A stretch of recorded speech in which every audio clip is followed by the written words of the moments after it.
A gente tem que analisar algumas situações que estão ocorrendo, esses ataques em relação ao Supremo Tribunal Federal. Por que tudo isso? Eu vou te dar 7 motivos para os quais os bolsonaristas e Bolsonaro quer acabar com o Supremo Tribunal Federal, enfraquecer, fragilizar. Mas por quê? Inclusive, ontem, o Senado Federal, liderado por seu presidente Rodrigo Pacheco, tentaram aprovar ali as PECs que flexibilizam, que meio que fragiliza o Supremo Tribunal Federal e tenta mostrar poder, de um poder para com o outro, do Legislativo para o Supremo Tribunal Federal. Mas não foi, eles não conseguiram. A PEC, um projeto de emenda à Constituição, precisa de um quórum de pelo menos 49 pessoas para abrir a sessão, para começar o processo de votação. E apareceu apenas 48 dos 81 senadores. Então não deu quórum suficiente para ser aprovado. E eles vão tentar aprovar hoje. Inclusive, uma dessas propostas foi aprovada em 42 segundos na Comissão de Constituição e Justiça ali, encabeçada pelo seu presidente Davi Alcolumbre. É uma tentativa de intimidar o Supremo Tribunal Federal?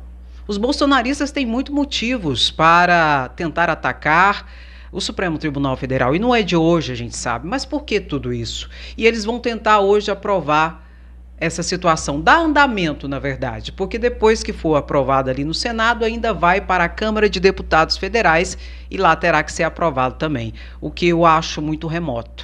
Tem esse aspecto do Senado Federal e tem um aspecto direto, em que eles tentam responsabilizar o Supremo Tribunal Federal pela morte de das pessoas que estavam presas ali na Papuda em relação ao ataque ao dia 8 de janeiro. Clériston Pereira faleceu na Papuda e ele estava preso em decorrência da tentativa de ataque ao Estado Democrático de Direito ali no dia 8 de janeiro. Era um dos acusados, era um daqueles que estavam respondendo o processo, tá? E agora eles querem colocar a responsabilidade da morte desse senhor em cima de quem? Especialmente Alexandre de Moraes, não é? Mas nós temos que fazer 2 perguntas para nós alcançarmos os responsáveis. Primeiro, ele era inimputável ou imputável? Ou seja, o Clériston, ela era capaz civilmente ou não? Era. Então ele sabia o que ele estava fazendo quando ele foi ali no dia 8 de janeiro. Então ele é responsável pelos seus atos. E não é porque vier a falecer na cadeia que nós temos que esconder essa situação. Outra situação, por que ele morreu? Segundo os sites jornalísticos, ele morreu por sequela da Covid-19. E as informações é que ele não tomou vacina da Covid-19. São essas as informações. Confirmadas todas essas situações, por que ele não tomou a vacina? Muito possivelmente, bolsonarista, também tinha conduta negacionista do grande chefe, do grande mentor de todos eles bolsonaristas, que é Bolsonaro. Segunda pergunta, por que ele foi no dia 8 de janeiro tentar um ataque ali contra a democracia? Quem colocou na cabeça dele essa situação? Bolsonaro. Bolsonaro, nós sabemos que é o grande incitador da tentativa de golpe. Bolsonaro propagou o golpismo mesmo antes de ser eleito em 2018, sempre falando de artigo 142, de ditadura, de militares no poder, atacando o Supremo Tribunal Federal, atacando o TSE, atacando as urnas, atacando as instituições democráticas, enfim. Então ele imbuiu isso na cabeça das pessoas e as pessoas foram. Então ele estava preso porque ele foi levado por aquilo que Bolsonaro propagava. Alexandre de Moraes é o responsável por isso? Lógico que não. E além disso, se confirmar essa informação, que o falecimento dele decorreu principalmente por sequelas da Covid-19, em que ele não tomou a vacina, por quê? Negacionista, por quê? Ele ouvia Bolsonaro, que atacava a vacina, que atacava quem realmente se cuidava e se protegia, querendo responsabilizar o Supremo Tribunal Federal pela morte desse senhor, principalmente Alexandre de Moraes. Tem que colocar na conta de quem essa morte? De Bolsonaro.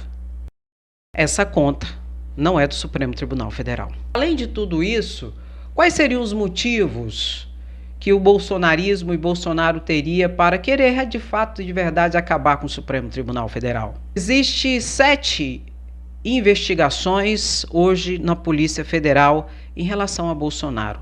7 investigações, em que dezenas de pessoas estão envolvidos enquanto executores, partícipes, coautores, enfim.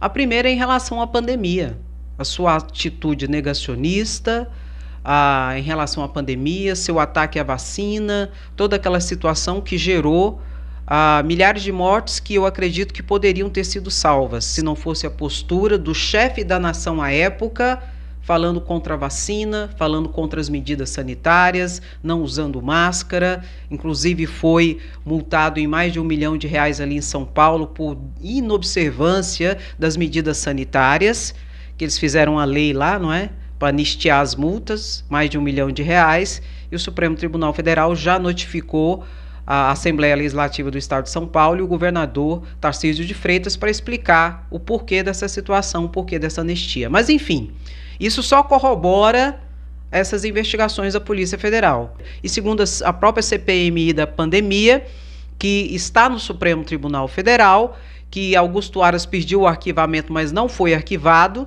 está tendo seu desarquivamento, pediu ali a responsabilidade de Bolsonaro por 9 crimes em relação à pandemia, para você ter ideia. Então, existe esse inquérito de investigação.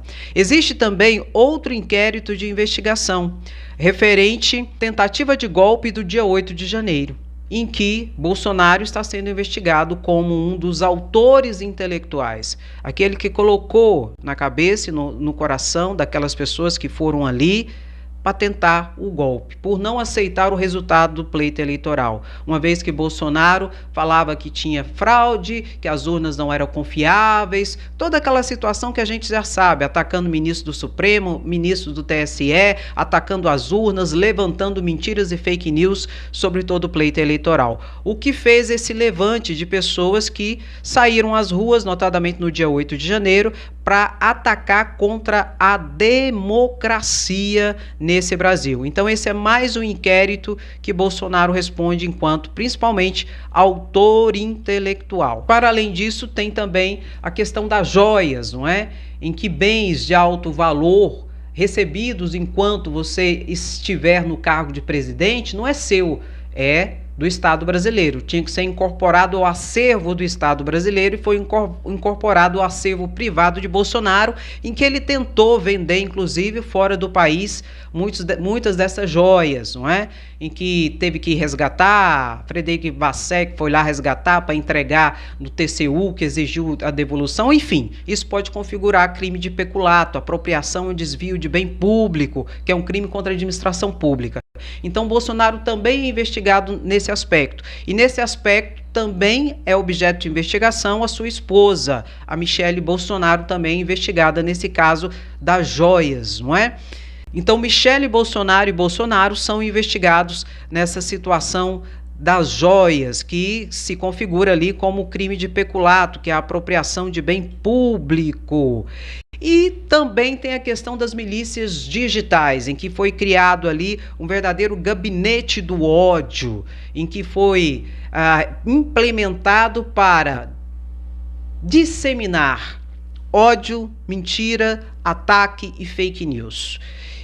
Com contratos de influenciadores, pagando dinheiro, contratando ali robôs, todo o sistema de robôs, de programação para atacar as pessoas, para propagar mentira e fake news. Existe também esse inquérito policial, essa investigação, que é a base de todos os outros crimes, que é a disseminação de desinformação, de ataques às instituições, ao pleito eleitoral, a autoridades e adversários políticos. E nesse ambiente aqui também é investigado Carlos Bolsonaro. Existem várias pessoas envolvidas, viu? Várias pessoas que estão sendo investigadas em conjunto a cada um desses inquéritos policiais.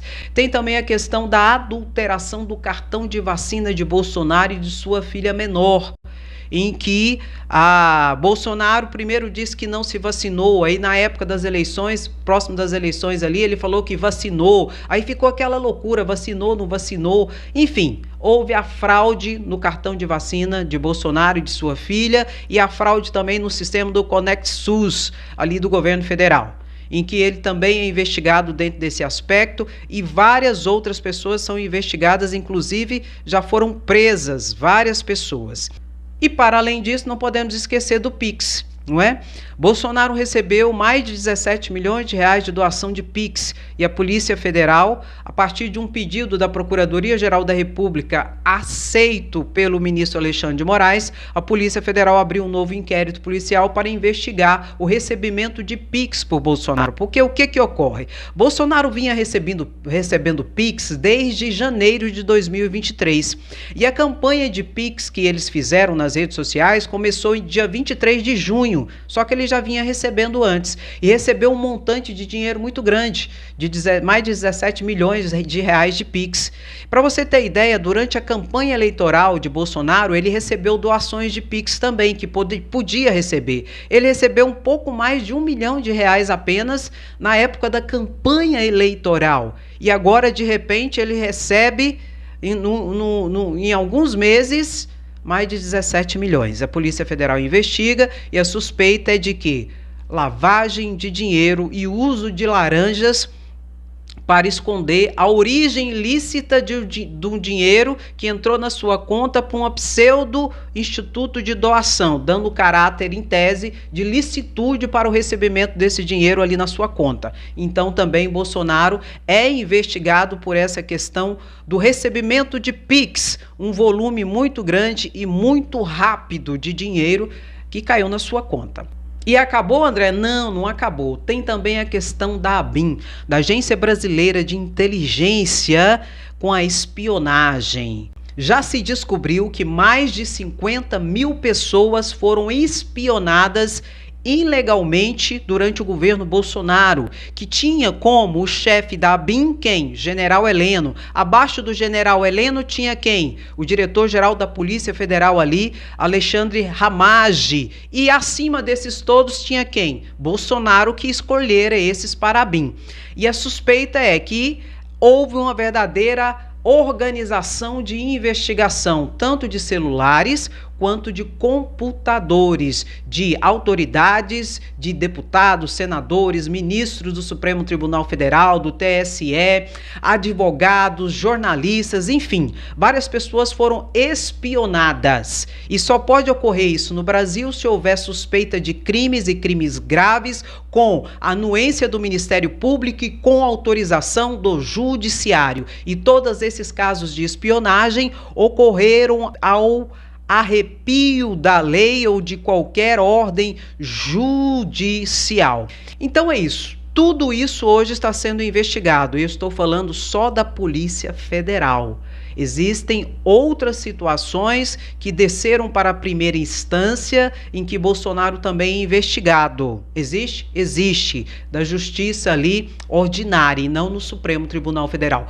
Todos esses que eu acabara de te explicar estão no Supremo Tribunal Federal. Por quê? Existe a base das milícias digitais e tudo está conectado pelas investigações, muito possivelmente ao dia 8 de janeiro, que foi a tentativa de golpe. Por isso está no Supremo Tribunal Federal. E nós temos duas figuras muito importantes dentro desse ambiente de investigação, que é o ex-ajudante de ordem de Bolsonaro, Mauro Cid, bem como o seu advogado, o advogado Frederic Vassef. O ajudante de ordem, Mauro Cid, fez delação. Tudo isso que eu falei, muitas informações adveio a partir da delação de Mauro Cid. E Frederic Vassef ali teve 4 celulares apreendidos, dos quais um estava escondido dentro de um carro sem placa, estacionado numa vaga de idoso de Frederic Vassef. E, segundo informações, esse celular era para conversa única e exclusivamente com Bolsonaro e integrantes de sua família. E tudo isso está sendo objeto hoje de investigação por parte da Polícia Federal. E onde entra o Supremo Tribunal Federal nessa história, Andréia? Primeiro, o Supremo autorizou essas investigações, todas a pedido da Procuradoria-Geral da República. Lógico que não de Augusto Aras. Muitas dessas, inclusive, já vieram com a nova Procuradoria-Geral da República. Mas o Supremo Tribunal Federal entra aqui. Mas antes está aqui na Polícia Federal. E nós temos, então, que chegar a um ator, a um sujeito de toda essa situação, que é a Procuradoria-Geral da República, que essa pasta de investigação e de tudo mais está sob o manto de Carlos Frederico, subprocurador-geral da República, que hoje é o responsável por todas essas investigações também. Qual que é o trâmite? A Polícia Federal vai concluir todos esses inquéritos de investigação e enviar para o subprocurador-geral da República, então, Carlos Frederico. Carlos Frederico, então, diante desses documentos, vai tomar uma decisão. Não tem provas necessárias e robustas o suficiente, arquiva-se. Aí nós lembramos de Augusto Aras, né? Ou então ele entende que as provas são robustas, que os indícios são fortes e denuncia Bolsonaro. E quando eu digo Bolsonaro, leia-se autores intelectuais, executores, financiadores, incitadores, ou seja, autores, coautores, partícipes de toda essa trama criminosa que reverbera em uma organização criminosa, segundo os próprios inquéritos e ali segundo colocado pela Polícia Federal. Feito tudo isso, chegou na mão do subprocurador-geral da República, Carlos Frederico, ele passa tudo para o Supremo Tribunal Federal, fazendo as acusações e as denúncias necessárias para que comece os processos criminais, em que quem dará o voto, fará o relatório principal e mais importante é Alexandre de Moraes, porque ele é o relator de todas essas ações no Supremo Tribunal Federal. Ele vai fazer o seu relatório e vai dar o seu voto. E muito possivelmente será pela condenação de Bolsonaro por vários crimes e todos os partícipes, os autores, os executores, os financiadores, e aí nós temos de deputados, senadores, pastores, fazendeiros, agropecuaristas, donos de lojas, não é, que vende móveis, imóveis, eletrodomésticos, enfim, temos de tudo ali. São dezenas e dezenas de pessoas investigadas e muito possivelmente envolvidas nessa organização criminosa que tem como cabeça, segundo investigações, Bolsonaro. Sendo tudo confirmado, feita a denúncia, serão condenados e quem vai fazer o relatório de condenação, muito possivelmente, é o relator de condenação, eu acredito, Alexandre de Moraes. E isso então vai passar pelo plenário do Supremo Tribunal Federal. E o plenário do Supremo Tribunal Federal é quem vai decidir todas essas situações. Quem será condenado, quem não será condenado, quem será absolvido e tudo que deve ocorrer. Cujas responsabilizações vêm desde multas e de danos morais coletivos até penas ali que podem variar de 6 a 30 anos de cadeia, a depender dos crimes praticados dentro de todos esses ambientes de investigação que estão hoje na Polícia Federal. Dentro desse contexto, o Supremo Tribunal Federal é muito atacado. É exatamente por isso. Porque, como eu disse para você, meu querido, minha querida, não é só Bolsonaro que está sendo investigado. Nós temos deputados sendo investigados, nós temos senadores sendo investigados, nós temos grandes empresários sendo investigados, nós temos grandes líderes religiosos sendo investigados, nós temos coronéis sendo investigados, nós temos generais sendo investigados. Então, são muitas pessoas que querem a fragilização e a intimidação do Supremo Tribunal Federal, para que ele não faça aquilo que tem que ser feito. Então não se engane. Não se engane. E, infelizmente, A maioria das pessoas que estão atacando o Supremo Tribunal Federal hoje são manipuladas. Não conseguem enxergar e ter essa visão ampla de tudo que está acontecendo. Só vê um palmo, mal vê um palmo diante do seu nariz e acaba sendo manipulado e usado como marionetes por, segundo a Polícia Federal, uma organização criminosa que aprontou e ainda apronta muito no nosso país. O que nós queremos diante disso? Desejar força para os ministros do Supremo Tribunal Federal, especialmente para Alexandre de Moraes, para que façam o que tem que ser feito. E que Carlos Frederico também possa fazer as denúncias pertinentes e requerer a responsabilidade na medida da culpabilidade de cada um, sem vingança, apenas justiça. E que o novo Procurador-Geral da República, que será escolhido por Lula nos próximos dias, venha também dar todo o apoio material, formal, para que o subprocurador-geral hoje, Carlos Frederico, ou outro que venha assumir, possa de fato, de verdade, ter a total liberdade de fazer o que tem que ser feito para a defesa da democracia e para o estabelecimento da concretização plena da nossa Constituição. Para além de uma reparação jurídico-criminal, nós precisamos de uma reparação social, de uma resposta social para a sociedade. Senão vai parecer que nós vivemos numa república de bananas, em que a justiça não funciona, a política só funciona para a corrupção, bandidagem e para a manipulação de pessoas, para manutenção do poder pelo poder, sem se preocupar nem um pouco com o povo. E isso não pode ser configurado dessa forma. Nós queremos vingança? Não. Nós queremos justiça. O que nós somos? Resistência. O que eu comentaria diante de tudo isso? Já falei demais. Eu quero o seu comentário, pois ele é o mais importante para mim aqui. Deixa o seu comentário, tá bom? E dá aquela paradinha, eu não pedi. Dá aquela paradinha, curte a live, porque assim o YouTube indica para mais pessoas. E compartilhe o vídeo, vamos alcançar mais pessoas e criar essa rede de informação e de conscientização. Não se deixe levar como gado, não se deixe manipular e ser usado como marionete. Aqui, não, jacaré. Meu querido, minha querida, muito obrigado pela sua presença, paciência, beijo no seu coração, até a próxima live e tamo junto sempre, beijo no seu coração, tchau, tchau.